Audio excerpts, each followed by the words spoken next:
Hi friends, welcome back to another episode of Generation Tech. My name is Alan. Today I'm happy to announce that we're going to be starting our second season of our Clone Wars history series. In case you live under a rock on Tatooine, the Clone Wars TV series is coming back with another season, and we're going to be trying our best to recap what's happened so far during the entire war. A few months ago, we covered the first year of the Clone Wars, 22 BBY. We broke down the first year of the war into 19 separate episodes, and you can check that out in the playlist in the top right corner. Now, before we begin with the second year of the Clone Wars, let's recap the first year. The brand new Grand Army of the Republic emerges victorious on the dusty battlefields of Geonosis. The higher quality clone troopers were able to defeat a much larger droid army, albeit at a high cost for both the clones and the Jedi. Worse yet, the GAR was unable to prevent the escape of the majority of the Separatist droid army, which was still in orbit on giant Lucre Hulk freighters. There are around 4 million battle droids on those ships.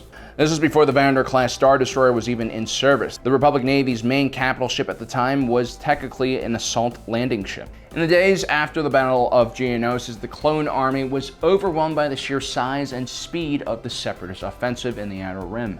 Although the clones seemed to be able to defeat the Separatists whenever they encountered them, there were far too many worlds under attack by the Separatists and far too few troopers to deploy for defense. The Republic's inability to defend its own member states meant that a lot of planets and systems started leaving the Republic. The galaxy is in chaos and the Outer Rim is burning and starving. Meanwhile, cunning Separatist agents are doing their best to deny Republic access to the Outer Rim, but they must face the best Jedi in the Republic who are ready to stop their plans. A kidnapping of a well-connected Hutt crime boss's son is thwarted and repairs relations between the Republic and Hutt space. A giant Separatist supership is sabotaged and sent headfirst into a moon. And a small, brave group of clones manage to protect the small recon station and warn Kamino of an incoming invasion, stopping the Separatists' first attempt to destroy their homeworld. As you can see, things aren't great for the Republic, but they're managing to squeeze out enough victories to keep afloat. Chapter 1. The Blue Shadow Virus. When your entire military is made up of droids and machines, and your enemy's military is completely made up of organic beings, the use of biological and chemical weapons will most likely come up in the weekly military planning session, especially when you're facing a clone army that has literally no genetic diversity. Later on in the war, the Separatist Alliance would actually develop a special virus that targeted only the Fett DNA and would leave humans and other sentient beings relatively unharmed. It's a small price to pay to end a war, or so a bad scientist would say. The idea of scientists, and especially doctors, creating viruses and diseases to kill people is especially troubling for us here on Earth, because doctors around the world usually swear to one version or another of the Hippocratic Oath, which basically states that they will do no harm. This is why we have issues with doctors performing euthanasia on patients or administering lethal injections in an execution trial. In Star Wars, similar oaths have been sworn by doctors depending on which era. Interestingly enough, during the Old Republic, doctors would venture out to the battlefield without any weapons and only focus on healing people. It was highly frowned upon by both sides of any battle to kill these individuals. But Star Wars has always had its fair share of mad scientists and very sketchy doctors. Like Pigface over here. He was a cosmetic surgeon, as you can tell, got too creative and then lost his license. There's also another doctor named Nuvo Vindi, a false scientist employed by the Confederacy of Independent Systems. The fact that Dr. Vindi is an alien should tell us already not to trust him.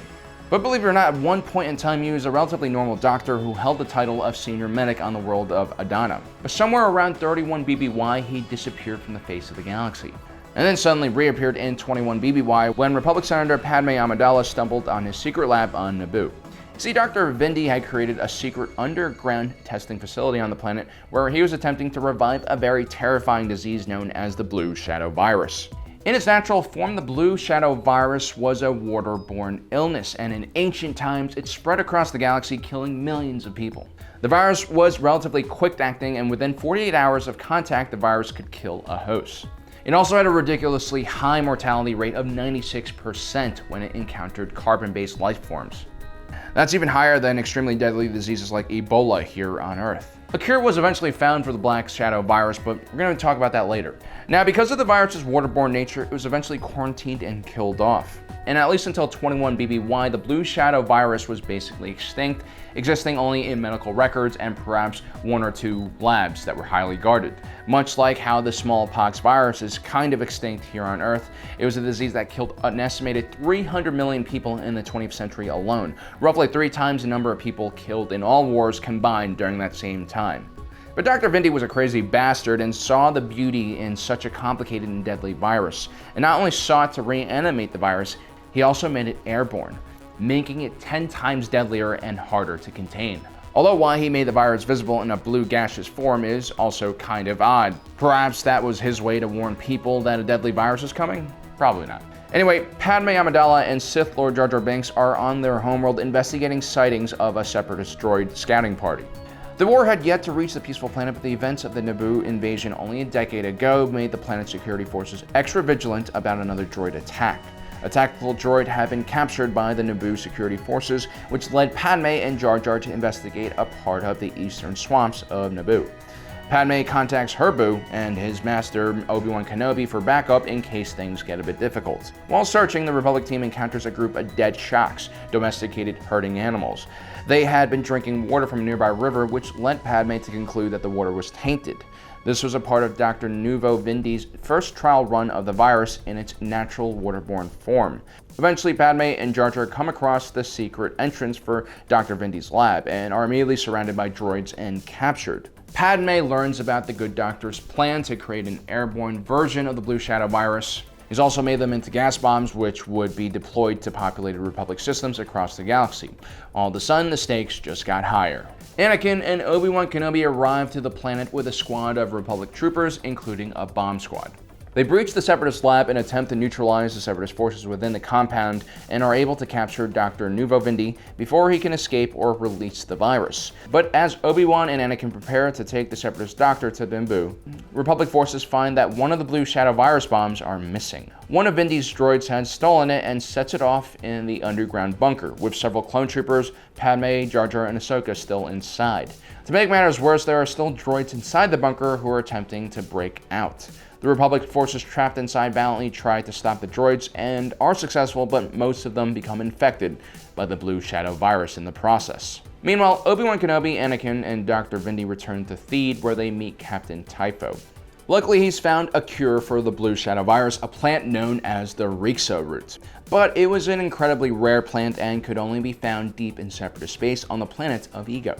With most fatalities happening only 48 hours after the exposure to the Blue Shadow virus, Anakin and Obi-Wan have no choice but to rush to Ego and find the root. Ego is a temperate and tropical world on the outer edge of the Outer Rim. It had many moons, which is why it was also called the world of 1,000 moons.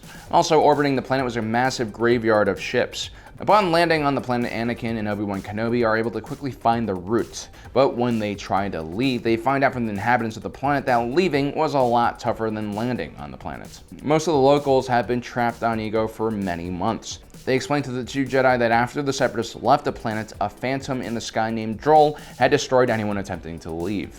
More than 50 pilots had attempted to leave and they all had perished.